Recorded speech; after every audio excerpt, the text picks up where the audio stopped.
Secret Gallery podcast at the Secret Gallery. The Secret Podcast, live from the Secret Gallery. Not live. The Secret Podcast. Hello and welcome to the Secret Podcast. I'm Chris Minnick and I'm here with Philip Barish. And today we're going to be talking with our friend and Secret Gallery artist, Kathleen Powers. The Secret Podcast is brought to you today by Sweet Relief Cannabis, located here in beautiful downtown Astoria. You can check out their website at sweetrelief420.com to find updated specials and to sign up for their email newsletter. So, with all that said, yes, I'm really excited to talk to Kathleen today. Hi, Kathleen. Hello. Hi. Hello. So I'm going to let Philip start out with questioning. Take it away, Philip. Yeah, well, first of all, I want to thank Chris Minnick as the instigator of this program, because without him instigating, it wouldn't be happening. So as always, thank you for setting this up, Chris. And my pleasure. And Kathleen, I am very, very excited to be speaking with you. You may not remember, but I met you when you had your show at the then Jill McVarish Gallery, probably close to 2 years ago. In fact, yours was the first show I saw in her space, and you and I chatted kind of briefly at the reception. And so the first thing I want to say is that I am very, very taken by your work as a father first, and then as a lover of art second. And it's important I make that distinction from the get-go because it really is going to frame this conversation. So I want to start off first talking a little bit about J.R.R. Tolkien. And the reason I want to start with him is because you share an enormous amount with Tolkien. And you share not only the fact that you're a writer and your text is beautiful, but your images are fantastical. So I'm going to start off with a few things I was reading about Tolkien in an essay that he had written about fantasy art. He was making a distinction between fantasy stories and beast fables. And the distinction he was making in beast fables, the creatures behave and they talk like humans. And that there's a primal desire in the heart of fairy stories for men to hold communion with other living things. Now, in your case, where there is no human, he would make the argument, and I believe it's correct, and I want you to speak to this, that your work has a very strong moral element, that it's inherent, and there's an inherent morality, and it's not allegorical. So can you speak to that? I mean, maybe speak to J.R. Tolkien, everything I just said. What do you think about that? Sure. The main thing that sticks out to me first is the moral element. I mean, I always try to impart my creatures or characters with kind of a high moral authority in a way. They always seem to be trying to do their best, despite whatever circumstance or upbringing I may imply in the story. And so I guess that really did stick out for me as far as, that first line of having that the morality. I've always been drawn to animals. I don't know what it is. I've just never really been interested in painting or depicting humans. But I do have to say that all of my paintings, in a way, are self-portraits. They're a way that I can impart an idea or a feeling or just some sort of thread that I'm thinking through an animal.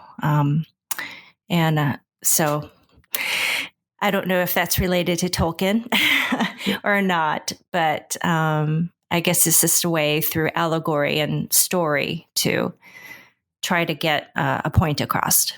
Okay, well, I believe it is related to Tolkien, and I want to take this one more step because you opened this conversation up rapidly.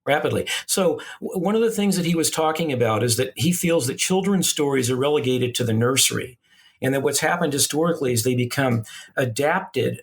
Stories have become adapted over the centuries for children. And that one of the problems with that is that you only get glimpses of the adult thing, and that those stories then have to be brought into full adult art with some kind of permanent virtue.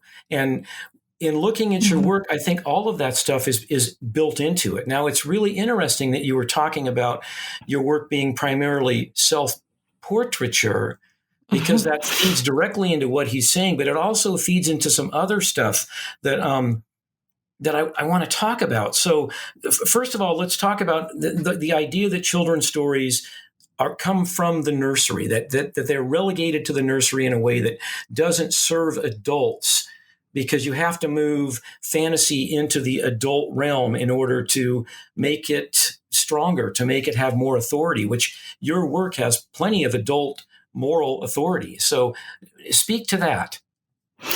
Well, I think it's a shame that, they would be only considered children's stories, or not my work, but that type of allegorical work. I think as humans, we all need to continue to learn and reteach ourselves to be good to others. Just, the simple things. Be good to each other. Always try to, be above board. Never hurt anyone. Those sorts of things. And why they're only taught to children, I don't know, because I think a lot of adults lose that, those ideas. And it's sad as you see the state of the world and what's going on. But as far as, I don't really consider my work to be only geared toward children. I think we're all that same child as we grow into adults. And I try to make things relatable. I'm not sure if that's exactly if I'm answering your question. Well, actually, you're answering it kind of in the way I wanted to hear it. And what I'll say to that is that when we opened up this conversation, I was saying that I responded to your show as a father first. And then as someone who looks at art. And so the reason that I responded to the work so strongly first as a father is that there are two things that are built into it. The first thing is the idea of belief. And the second thing is called an appetite for marvels. You've essentially created a secondary world that the mind can enter, and you cast a spell. And when you cast that spell, there's virtue in the art that you're creating that actually, I think, is designed more for adults than children. I didn't want to be misunderstood as if I was implying that your work is for children. It's for adults. What I was really getting at there is the idea that the kind of work that you do historically has been relegated to the idea that it's designed for children. And so when I walked into that space and saw your paintings, and suddenly I was a little boy again, but a little boy in an adult body, in an adult mind that could then respond intellectually, artistically, creatively to all the things you've done, and you cast your spell. So that your answer was really, it's kind of like the one I was looking for. So I'm going to ask you a question now. That is really segues nicely into where we're headed, but it's also part of this. So when I say that I was responding as a father, that one of the things your paintings did is that it brought up childhood memory, or the idea of what childhood ought to be. So talk about that, because there is a definite kind of moral authority. Your work functions as fables. So there's information that is actually embedded in the text and the images. And I just think that it has a lot to do with what childhood should be if one did not experience a happy childhood. So tell me about your childhood and tell me if I'm on the mark with that stuff. Sure. first of all, I'm not a parent. I don't have any human children. I have cats and dogs, but I don't know. I just categorically think that I do not believe children or adults should be talked down to. I believe that we all experience similar experiences in life, whether good or bad, struggles, joys, triumphs, defeats, all of those things. And I just don't ever want to think that anyone's better than anybody else. I think we're all in this together. I'd like to think that we are. And with that said, I try to make my stories relatable because I know if I'm coming from a place of experiencing something, that odds are someone looking at my work has probably experienced something similar and can relate to that.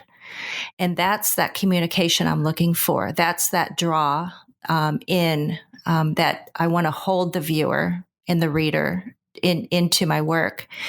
I had a really nice childhood. I grew up in a suburb in St. Louis, and but I came from parents that aren't artistic in any sort of way. So they didn't quite know what to do with me. I was just happy, coloring or looking at picture books by myself, very introverted.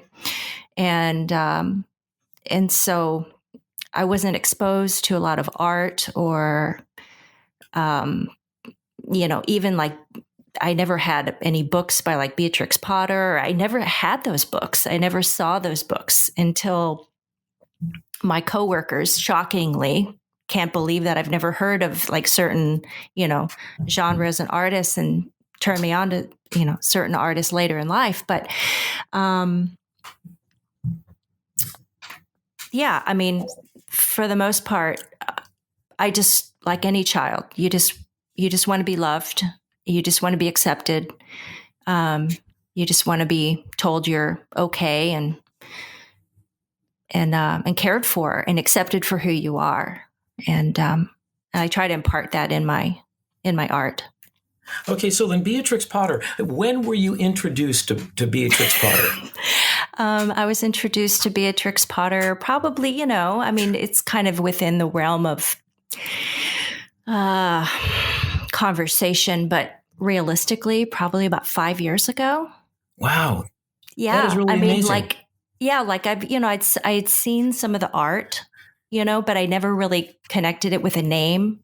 And so I've had like coworkers say, "Oh, your work reminds me of like Beatrix Potter." I'm like, "Oh," and then I'd have to go Google it and go, "Oh yeah, I guess I've seen her work before. I can see, why you'd say that, with the anthropomorphizing the animals and that sort of things." But I don't have any books. I've never read any of her books. Wow. Well, okay, I know. So the thing is, let's put this in context because it's not just Beatrix Potter in terms of being an artist, but I want to put her in the historical context of things that I think are represented in the kind of artwork you do. So she was a natural scientist. She was a conservationist. She came out of the Victorian era, highly romantic.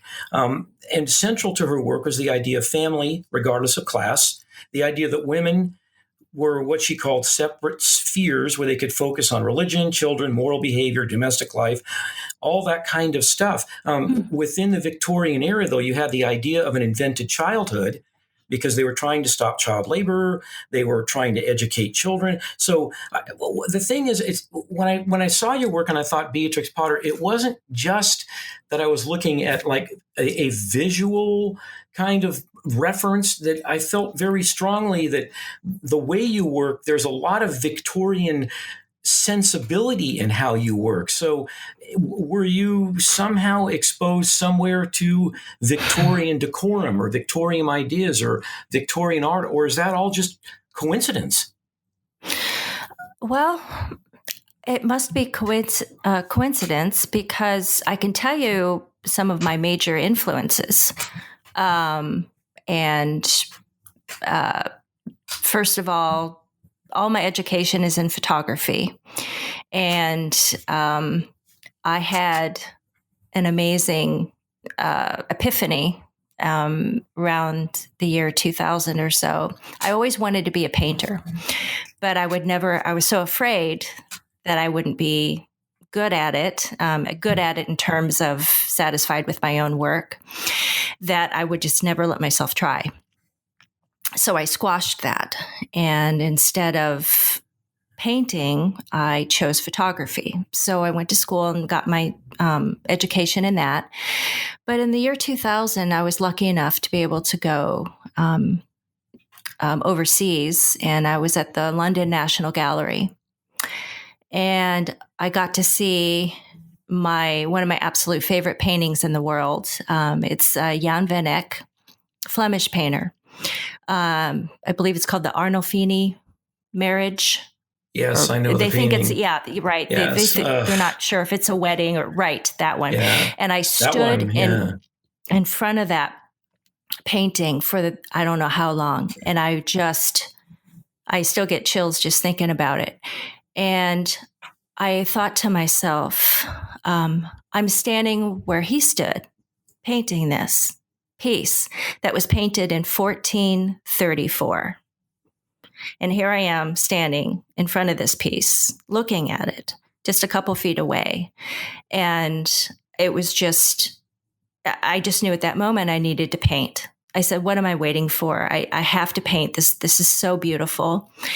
But what encouraged me the most, though, was when I was able to turn my body and kind of look to the side of the painting, I could see where mistakes were made.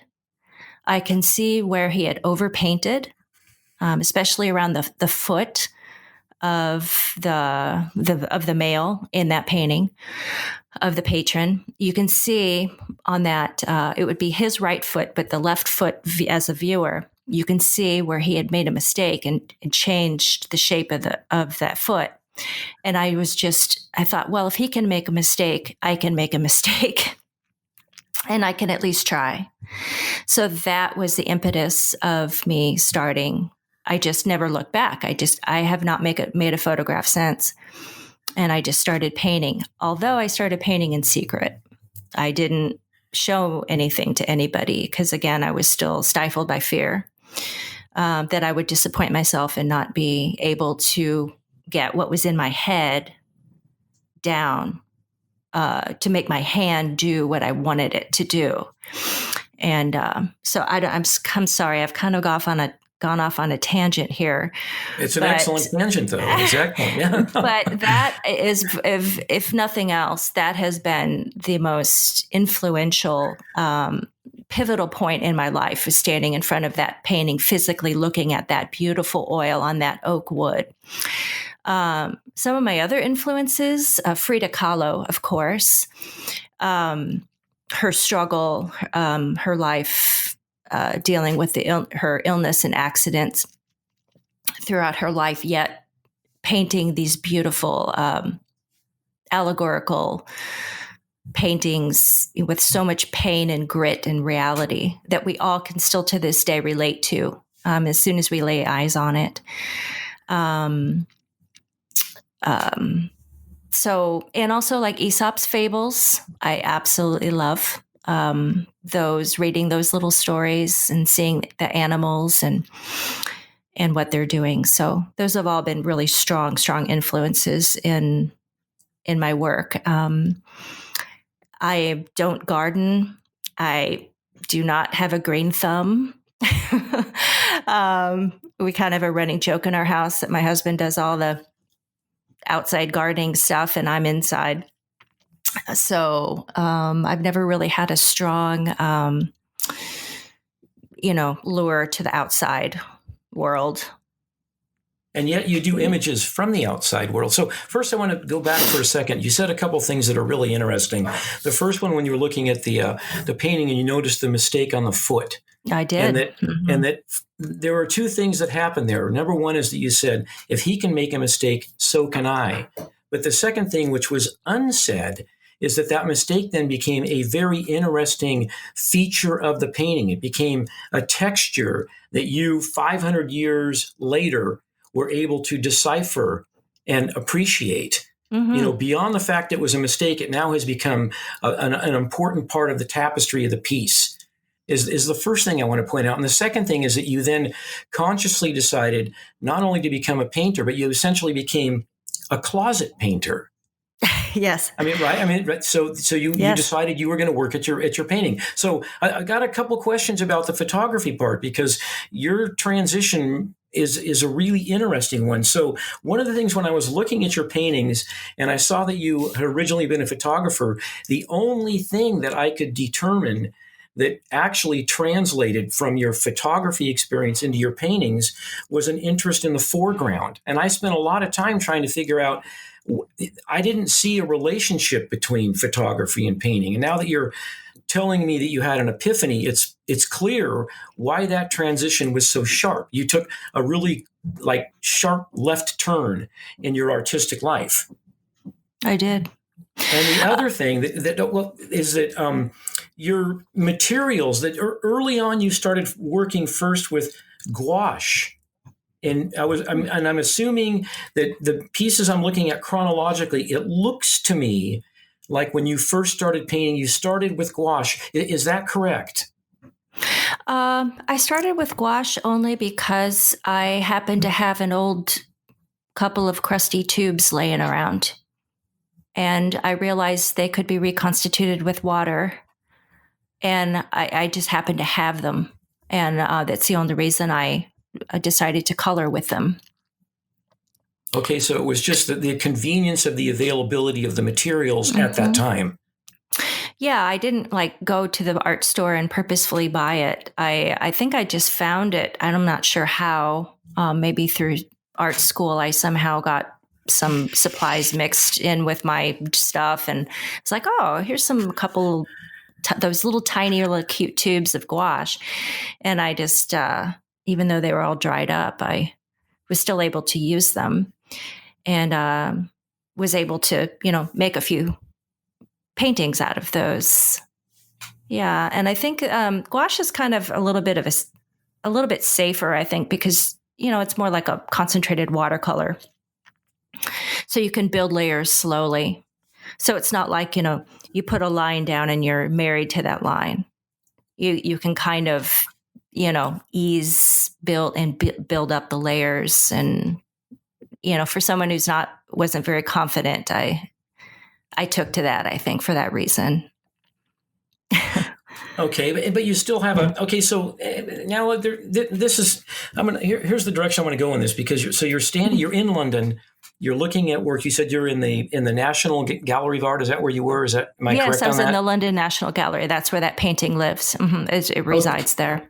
Okay, so you had to have been around a lot of other images, and I want to kind of go back to the idea of the Victorian sensibility in your work, because a lot of your work there's an ornamental quality to it. I was thinking specifically of the arts and crafts movement, and that you have a very, very high level of craft, that you have a design that's in relationship to the materials and the usage of your materials.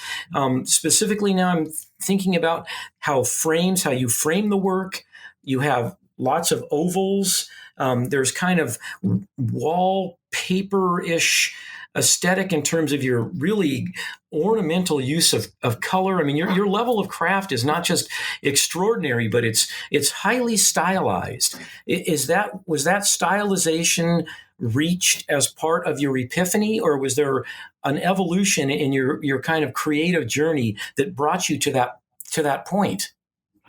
Yeah, there's actually a couple, I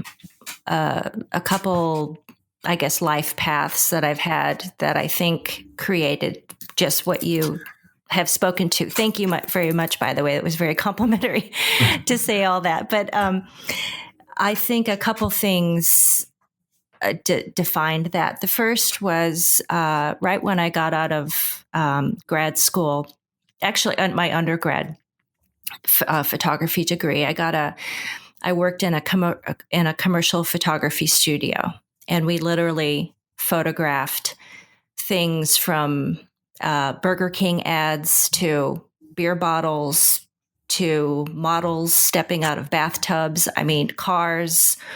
It was just your typical commercial photography studio. And from that experience, I learned when I was working with the art directors and they were trying to tell us what they wanted and how we would set it and light it. I learned some tricks as to how to present the product.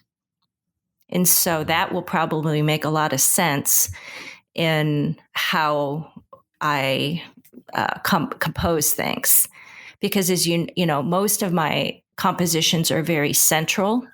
I have a central focused subject. And then there's information usually around it with detail that kind of add to that topic to push a story along. And I think that more than anything, I think informed my later sensibilities in terms of how to draw an audience in or draw the viewer in. Because, when you're a commercial photographer and you have a product, right, you have to somehow show that product in its best light, at the best angle, to show the features you want to show and to diminish the ones you don't, and that sort of thing. So that kind of, I think, helps, maybe explain why I compose things the way I do. And then the other thing is, when I first did my first few little series of paintings that I was so insecure about, and I showed them at this gallery that used to be up in Portland called the McCree Gallery. And Terry McCree, she gave me, who's now Terry Phillips, but she gave me a show, and I was so insecure about, showing, but she gave me a show and everything. And I remember showing some of those. I also had a little brief stint of teaching at Mount Hood Community College. I taught a couple design courses there. And while I was there, I happened to have a show in one of their galleries. And one of the people that walked through that show happened to be in the theater department. And he approached me later. His name was Rick.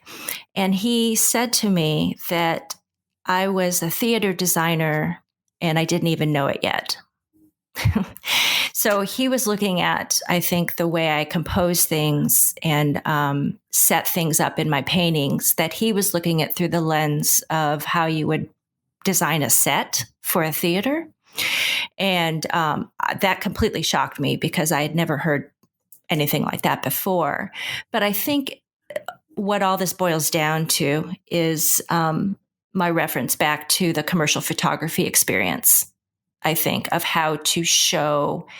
It's like, when you have a blank canvas or a piece of wood or whatever in front of you, and you have an idea, and you think to yourself, okay, how do I present my idea that's not only says what I want to say, but also could potentially grab a person from across the room and lure them over and into this world. Now, that's a tall task for any artist, but I have those things in mind every time I try a new painting. I try a new painting. Those are my goals, and I search for those things to impart in my work. Okay, so you were obviously comfortable with the formal components, composition, framing that you would have actually brought to it as a photographer. Oh yeah, but you were not comfortable with what part of it were you? What was the insecurity? Where was that based? And in the kind of images you were presenting, the kind of stories you thought you were telling me. What is it that it's a very interesting kind of irony that you would have a really strong commercial skill set. And then on the other side of the equation, where you're making real art that matters to you, you're unsure of that. What was the uncertainty? Oh, I'll tell you what the uncertainty was, because they're self-portraits. because they're coming from my soul. They're coming from my heart. And so who isn't insecure about that? Right. And the other thing is, like I alluded to before, was I have some physical limitations. I think it's important to say that I was diagnosed with rheumatoid arthritis when I was about 19. And because of that, I've had some difficulty manipulating pencils and paintbrushes and things like that, just physically, because I have some deformity in my hands and pain.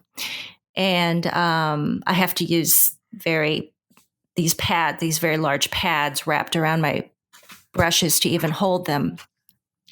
And that's true to this day. So the insecurity is my subject matter is I have this idea that I desperately want to, I picture it so perfectly in my head, as most artists do. It's so perfect and pristine in your head, but then trying to get that idea in a compelling, well-made way down into a sculpture or a painting or a dance or whatever you're doing. That's the work in artwork, is how do you do that?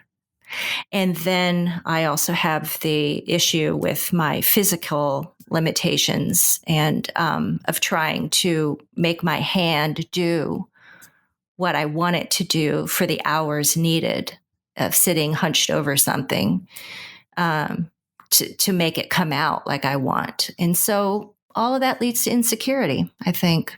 Wow. Well, so there's something I'm going to point out here. This is so interesting because when I was talking earlier about the J.R.R. Tolkien's idea of the beast fable, which your work clearly are beast fables, is that one of the things he was discussing in that was the idea that the images have pardonable weaknesses or curiosities.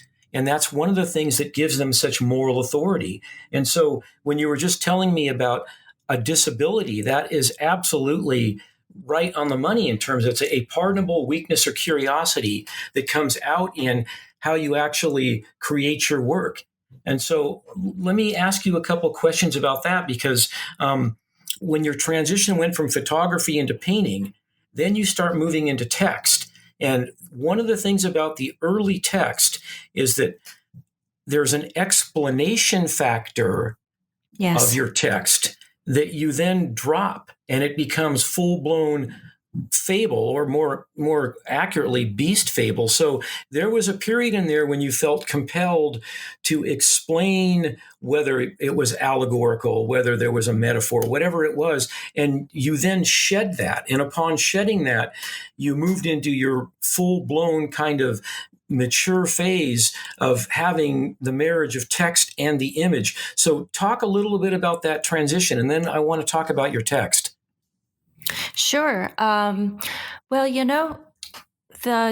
the writing just kind of happened organically. As far as I remember, when I made a painting a number of years back in 2008 called The Wolf Surgeon and the Young Raven, that was an ode to a surgeon of mine who gave me a total elbow replacement. And when I was making that painting, he was obviously I viewed him for some reason as a wolf. I don't know why, if that's good or bad, but, when I was making that painting, I just kept thinking of this fable. I just kept thinking of, I've got to write a little story about this, because I listened very intently to when I had my consultations with him before the procedure, because he didn't want to do the procedure, because at the time I was 40 years old. And he told me explicitly that he normally would do a total elbow arthroplasty, is what it's called, on patients, in their 70s. And here I am 40 with a destroyed elbow from the arthritis. And I just told him, I said, this is a quality of life issue. What am I supposed to do? I won't be able to work or paint, or I can't bend my arm. Am I supposed to wait 30 years and then come back. And, so he agreed to do the surgery for me. And it's been one of the best decisions I ever made. But anyway, because of that, when I was making that painting, I made the painting, after the surgery, and I was able to make the painting after that surgery. And it just, I don't know. I just felt like it needed a story. It needed to be told. But at the same time, I'm very cognizant, even though these are self-portraits, my work ultimately are. I just want to make a clear distinction that I have a real adversity to, I guess I learned the term in art school called, like victim art. I never, ever, and ever would want to make anything that was overtly I have this problem.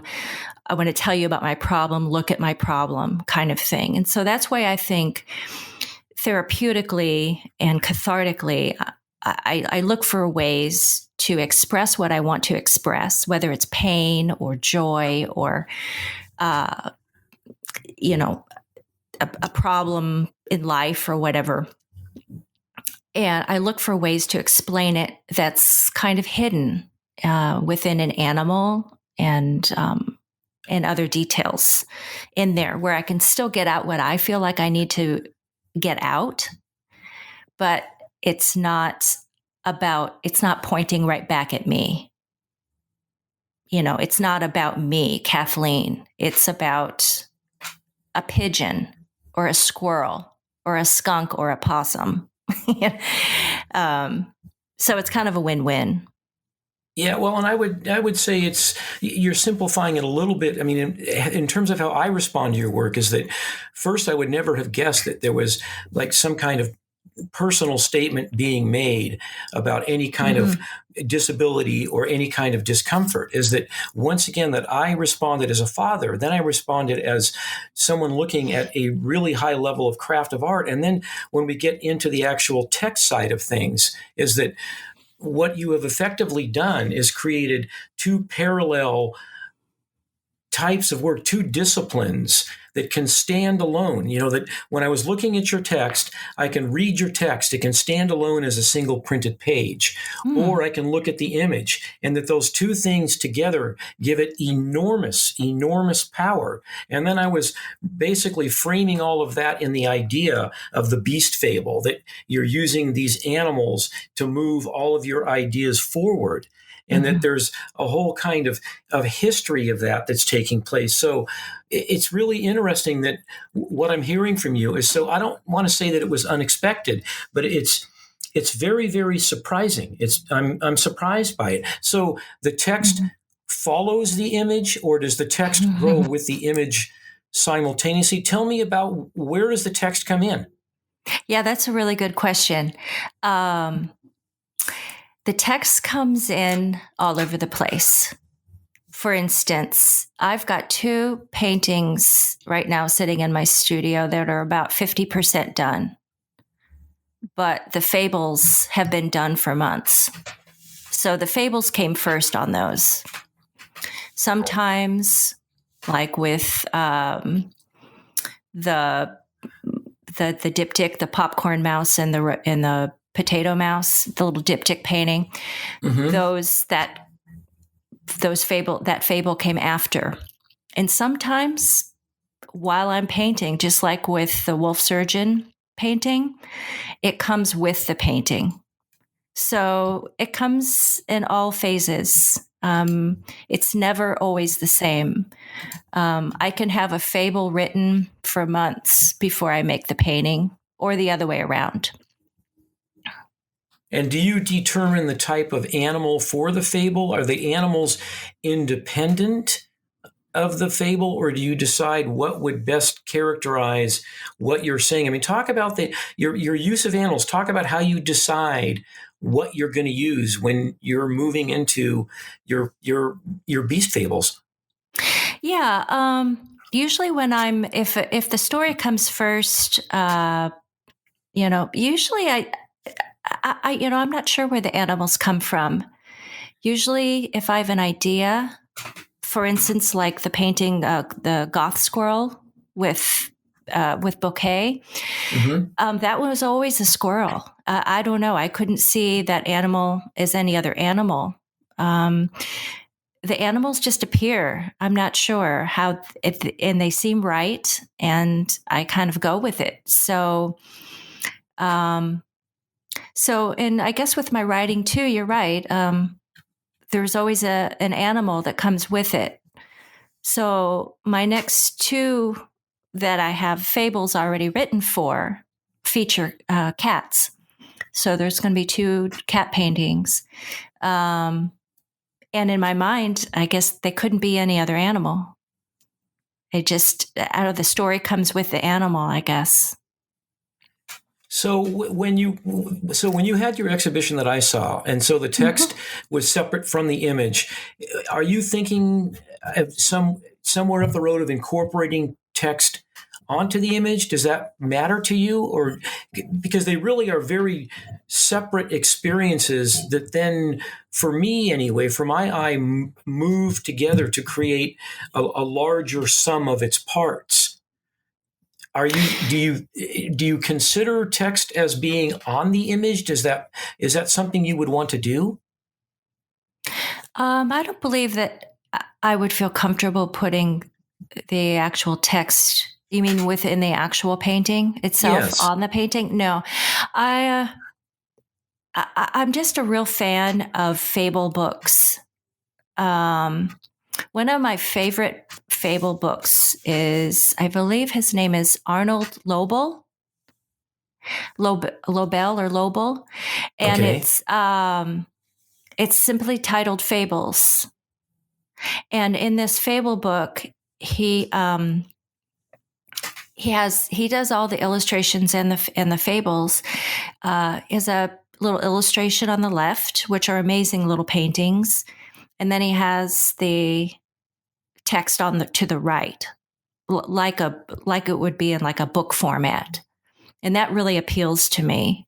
And that's something that Chris and I have been talking about doing together, perhaps making some sort of fable book. Yes, absolutely. I've been thinking about that lately, and we're totally going to do that. Hopefully get started on it later this year. It's so great. It's something I've always wanted to do. Can't wait for that. Yeah. Yes. And so you would write and do the painting for it, or Chris, would you write? I mean, tell me how, would it be collaborative? Chris, would you be writing a fable? Tell me how that would look. No, it'll all be Kathleen, 100% Kathleen. I will provide editing help if she wants, and I'll do provide some layout and just the technical assistance, but it's going to be a Kathleen Powers fable book published by the Secret Gallery. Very cool. How cool is that?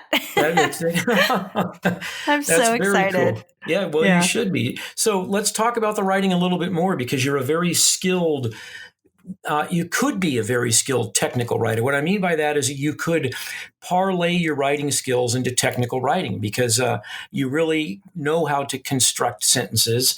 You're very careful with your language. I got a couple words here that I pulled out of some of your fables that are just like amazing, like a pomologist, arabesque, Odette, elemental connection. There's something that's happening with your language that makes it such an absolute joy to read. Oh, thank you. So how much time do you spend determining how the actual language looks? I mean, and once you've started writing, do you set it aside and go through a series of drafts? And do you have the painting that the language is based on near you, or do you approach that separately? What does that look like? No, one of my secret passions, I don't know if it's secret, it's not that exciting, but I love to look at old dictionaries. There's nothing like taking an old giant dictionary and just leafing through it and just see where those words take you, because it's so random. and you can just flip to this side and you flip to this side and you find a word and you go, oh, I've never heard of that word. And then it makes you think of something else. And then the next thing you know, you're down this rabbit hole and I write down words I think are interesting in my sketchbook, and I may use them later, I may not. But for instance, arabesque came from, I used to be a gymnast, believe it or not. And I used to take ballet for about, 12, 13 years. So arabesque to me was just a common term. But, when an arabesque is done beautifully, it's just breathtaking from a skilled ballerina. So, yeah, words like pomologist and lepidopterist all just came about because I was curious. And I'm just looking around in dictionaries and, you see the word butterfly and it's Lepidoptera is all over that. You go, oh, I wonder who studies butterflies. The next thing you know is you've discovered Lepidopterist. And the next thing I know is I'm painting a skunk who is a lepidopterist because skunks love to eat butterflies and moths. And so I twisted it into a story to make him a gentle skunk where he collects and cares for them instead of eats them. Yeah. Well, and so that let's talk a little bit about this too, because another thing, and I keep kind of circling back to the idea of the beast fable, because there is so much of what you do is embodied in that. So what you just said ties right into one of the kind of components of that, and that's the joy of the happy ending. And yes. what Tolkien was talking about is that he characterized it as the turning. And the turning is the point when things have gotten wild or fantastical or so truly terrible, and they turn. And what happens at the turning is there's a lifting of the heart. You get to catch your breath. And so the joy of the happy ending is really inherent in the idea of the beast fable. And in all of your work, there is a sense of optimism and there is a sense of hope and there is a sense of happiness. So that's, once again, one of the things in terms of how I've been responding to your work, as characterized by that idea, is that it really is what you're doing, is that there is the joy of the happy ending. I want to read one of the lines that you wrote, and this line was very striking. It's from the piece called Bramble. And the line is, call your obstacle out using all of its true names. Now, there's an enormous amount of information in that single line. One of the things I thought about, too, was, I don't know if you've read any Ursula Le Guin, is that you're tapping into, there's these universal ideas that are part of mythology and fantasy that go back, who knows how many centuries, that for whatever reason, you've been able to tap in or channel. And so talk about the idea that your work really is about the joy of the happy ending. Right. Well, I think it's just the human experience. And I think it's remembering that each of us, every single person, is walking around carrying a lot of pain and baggage and joy and experiences. And I think, what choice do we have? We have to overcome. We have to make the lemonade out of lemons, so to speak. We have to try. We have to keep going because, I think we're given this life and we just have to, somehow make the best of it or see the good in it. Because we all come from struggle. We all have pain. We all have things that we carry. And,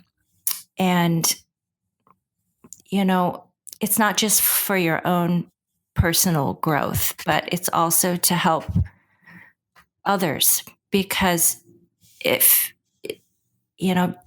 just the mere fact of being able to relate to a person, look in their eyes and hear them and let them know that you understand, you empathize with that person.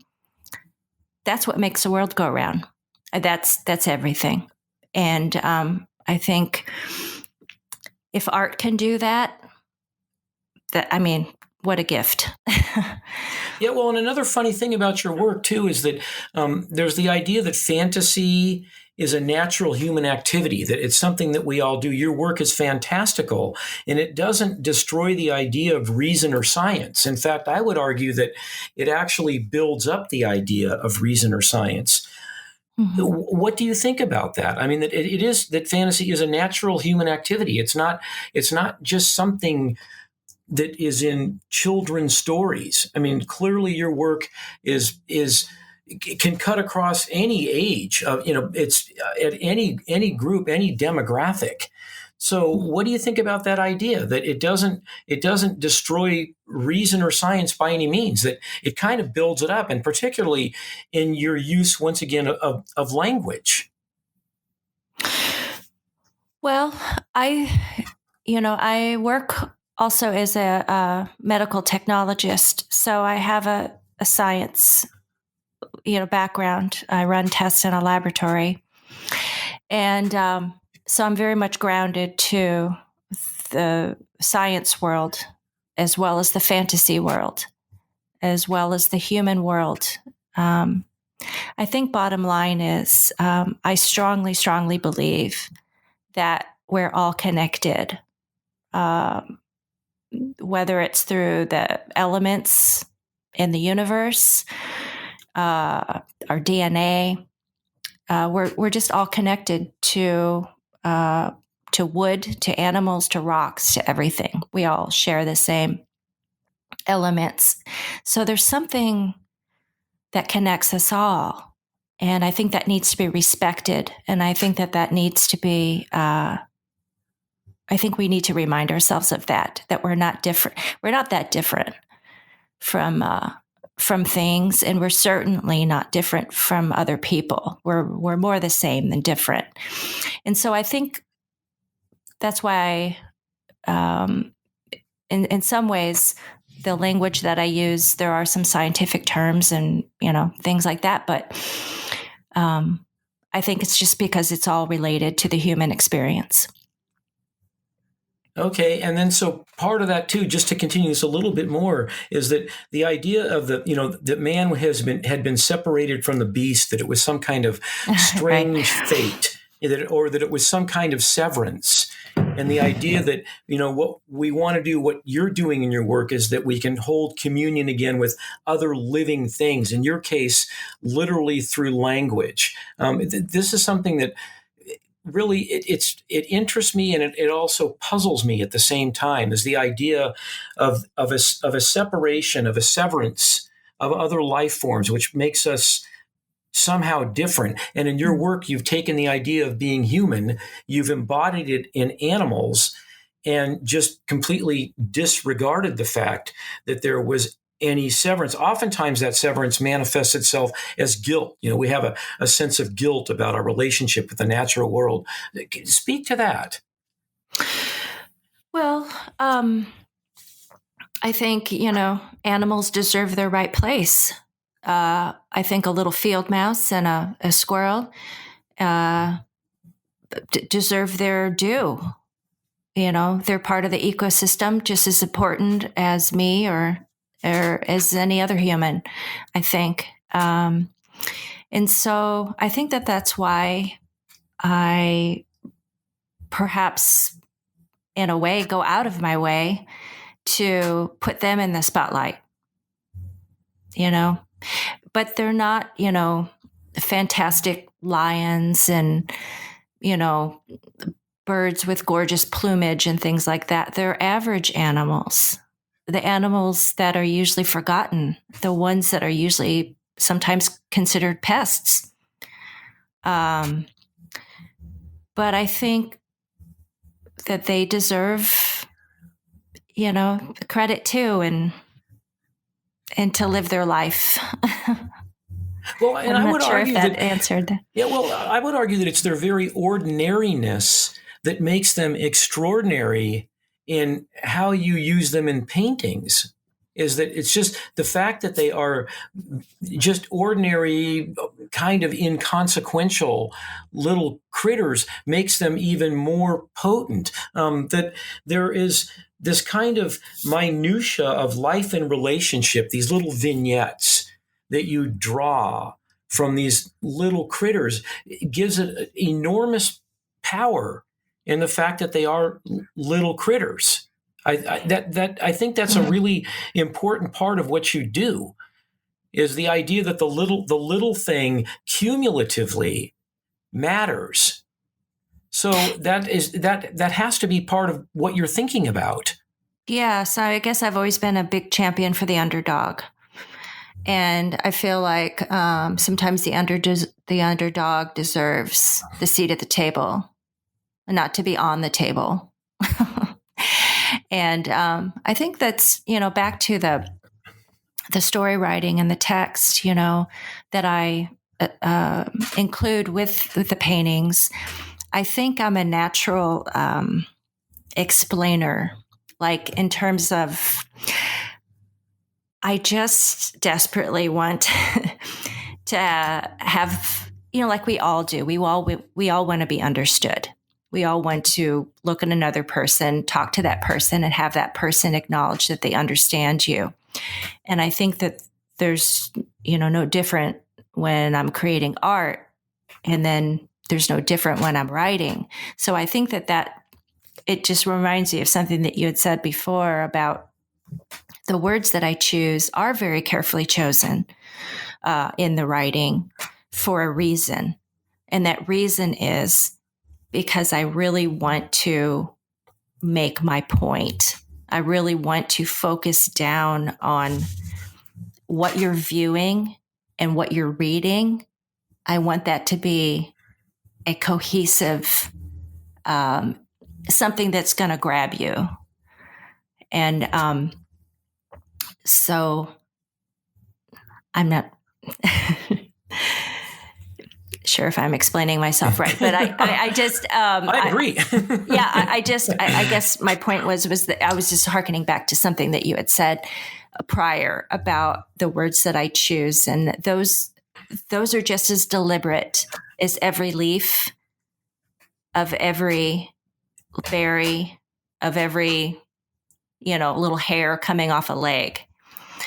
Those are there because I put it there, because I want to direct the viewer toward what I'm trying to what point I'm trying to make. And whether it's just a simple story about being optimistic and looking on the bright side,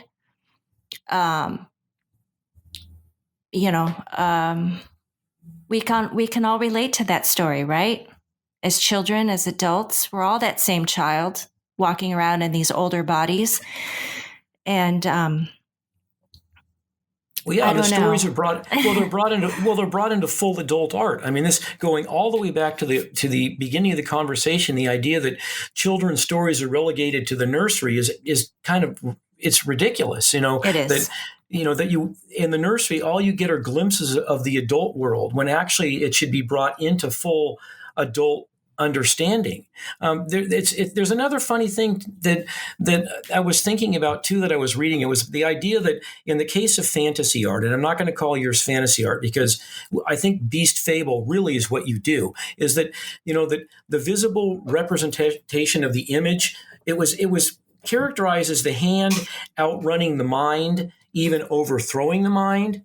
And I so disagreed with that statement. I can't remember who made that statement. In your case, the hand staying with the mind and then becoming married with the text as two separate disciplines to create one thing. And I'm not quite sure where I was going with that, but it was something I had thought about in looking at your images, at the kind of absurdity of that they could be dismissed as fantastical images that are outrunning a thought process.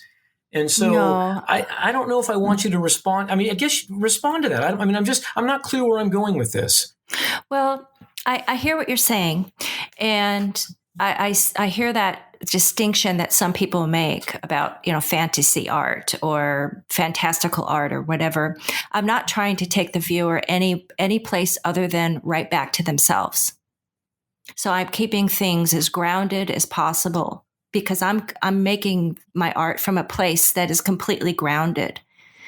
And I'm just trying to isolate, and, walk through this life like everybody else is trying to get through this life, and hopefully create something, nice along the way that people can enjoy and can give them joy. So that's why I try to keep it. My fantasy is more fantasies that everybody's experienced and gone through. So to keep it completely relatable, I'm not trying to design a new planet. I'm not trying to shoot us into outer space. I'm not trying to create something no one's seen before.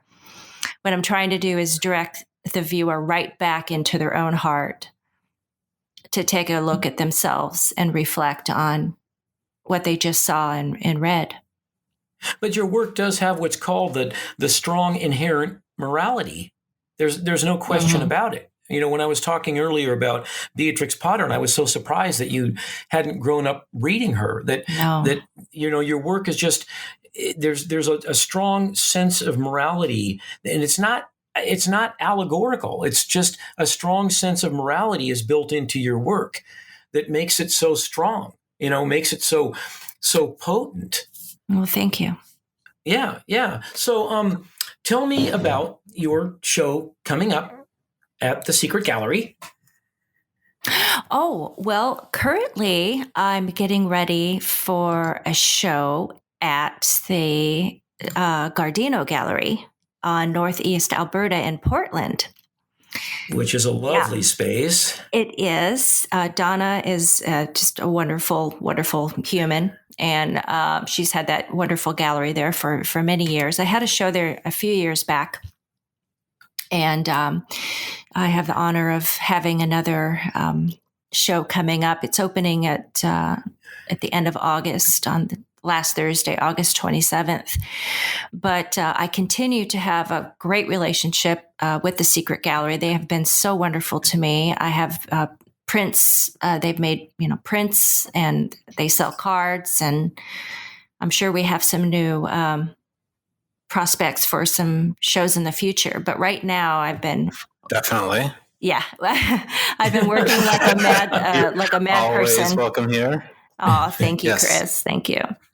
I've been working like a mad woman trying to get enough, more paintings done for the show at the Gardino Gallery coming up in a month or so, couple months. And I want to point out your people can. Well, I was just going to say your images translate to card. We purchase your cards because they're so beautiful. Just so you know, that's a really good format for your images. Wonderful. So, Chris, sorry. And wait till you see the new print. Oh, we have a new print by Kathleen that's going to be in the gallery. Actually, as of yesterday, it is in the gallery, finished. This is the Pastry Chef Sisters. And this one, we've had the card of this one for a couple months, but then we made the print, and the print is just, it looks stunning at that size. It's like 10 by 12, and it just looks so good. But you can check that out on the Secret Gallery website, and you can see more of Kathleen's work at KathleenPowers.com. Yeah.